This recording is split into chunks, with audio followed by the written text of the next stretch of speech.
This is Oakville Daily Houses and Burlington Daily Houses, and my name is Darlene Dara from Home Sale Diva Century 21 Dreams. Today I'm filming in advance because I am on a week vacation.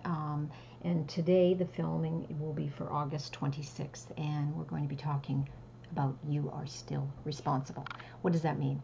Well, when you have sold a property, it hasn't yet closed, you're in it for the 30, 60, 90, even 120 days prior to closing, many people start to think, well, I'm not really responsible anymore. They came in, they had the inspection, everything was good, and if things start falling apart, oh well. Not the case. You are still responsible. I've seen deals, and this is where really having a realtor and a reputable realtor involved in your sale or your purchase, quite frankly, it's really important, because really as a seller, you still are responsible for that property prior to close. So what does that mean? Well, it means a lot of things. One, if something goes wrong with the property, you have to fix it. So if the roof starts leaking, you have a flood, there's some damage, appliances break, you have to repair them. You are responsible. You can't just leave it. It comes in the viewing. So really on the buying and the selling end, prior, real estate agents are involved. After, often it can become legal. So what are the things not to do?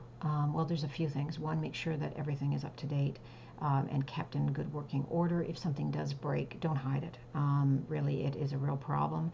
They have to be in working order. Fix them. It's really for $100 here or $100 there. It's well worth making sure that the sale goes smoothly, because if they come in and if a buyer comes in a viewing and realizes that things aren't working, it becomes really difficult for everybody involved, and it can hold up the closing. Now, how does that affect you? If you're actually buying a place and you're selling prior, you're expecting to use those proceeds. As well, don't hold huge parties. Don't really have the place trashed, especially if you have teens or kids and you think, hey, we're going to have one last shindig, blah, blah, blah. Your guests ruin something and do damage, you are responsible.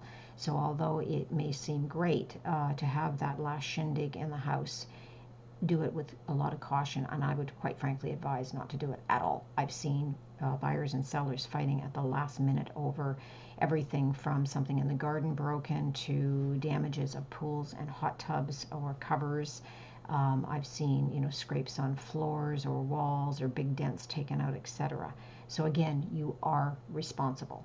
And as a buyer, you want to make sure that the property is in good working order as well. But at a certain point, if there's real issues with the property after close, it becomes very legal. We do our best to mitigate that and to make sure that we can get things worked out. But sometimes, I've heard of things like suddenly you have a flood and the floors are all buckling. You can't really stop a sale per se, but you definitely can. I'd be talking to my lawyer and figuring out what you can do about holding back funds, etc., and getting legal advice, especially if there's some really big issues that have suddenly arisen from the last time you were in the property. So again, this is something that you work through when you're dealing with a reputable and good agent. That's why buying and selling on your own as a public member is not a good idea. So anyways, take care. If you have any other questions, I can be reached at by email or phone. All right, have a great day.